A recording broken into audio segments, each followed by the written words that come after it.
Hey everyone, today we're going to continue exploring that wilderness experience. We're hanging out here because it's such a challenging season for many of us that it can seem daunting. But here's the good news, that wilderness experience doesn't have to be a negative experience. With open hearts to what God is doing, we can be growing and be transformed in that wilderness. That is the intent of the wilderness. It's not a place of punishment, but it's a growth journey for us. So let's jump right into this. You see, the wilderness isn't just an empty stretch of road that you're kind of winding down with nowhere to go. There is a purpose in that wilderness. It serves to grow our faith. It's in the wilderness where we get trained, where we get purified, where we get strengthened, and even where we get commissioned. On the other side of the wilderness is the promised land. So we have to walk through the wilderness to get there. 1 Corinthians 10:5, Paul says, "Nevertheless, with most of them, God was not pleased, for their bodies were scattered in the wilderness. They gave up in the wilderness." God was there. He wanted to transform them through their struggles. Now, let's get real. When we find ourselves in the wilderness, a lot of the time we start to panic. We're questioning, what have I done wrong? Why am I in this wilderness? We start making impulsive choices. We might change our job. If you're single, you might jump into a relationship. If you're in a relationship, you might jump out of it. You make drastic changes trying to fix this place in the wilderness, but that is not God's plan, and we mess things up when we do that. The longer we fight against God in the wilderness and we try to get out, the longer we're going to remain in the wilderness. He's trying to teach us something. He's trying to grow us, to change us, to purify us. And that happens in the struggles, not on the mountaintop.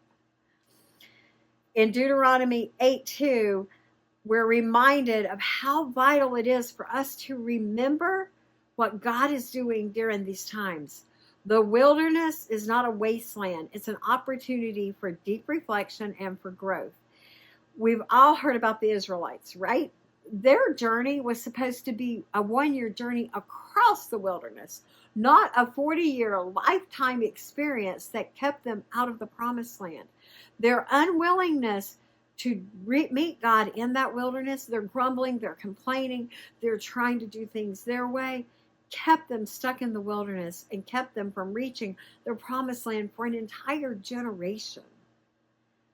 Can you imagine? They had the chance to step into the promised land, the land flowing with milk and honey, but instead they saw the wilderness as punishment.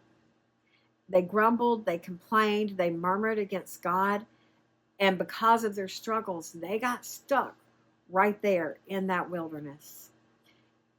It's a question worth asking ourselves. Do we too overlook the purpose of our wilderness and get stuck in it? But here's the truth. On the other side of the wilderness is the promised land. It's filled with maturity, power, and strength, opportunities. It is our place of milk and honey, where God's blessings flow in abundance. We just have to get through the wilderness to get there.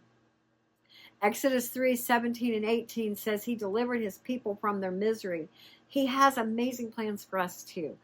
Years ago, I walked through my own wilderness. I was recovering from an eating disorder, and I got stuck in that wilderness of that eating disorder. I kept trying to run back to the prison of it. Even as I was trying to cross the wilderness, I would run away from it and run back into that prison rather than moving toward the promised land God had for me. It was not until I decided no more. I won't stay stuck in this desert, Lord. Where are you taking me? That I was able to cross that wilderness and step into the promised land and find health and wholeness and the blessings of God for my life. So today I want to encourage you, don't get stuck in your wilderness. Be willing to move through that wilderness so you can step into the promised land God has for you. Thank you for joining me today. If this message has spoke to you, please drop a comment below. Share your wilderness experience or how you've come across it. Let's engage and share our stories. Like, comment, subscribe, share it out. Let's get everybody involved. Have a blessed day.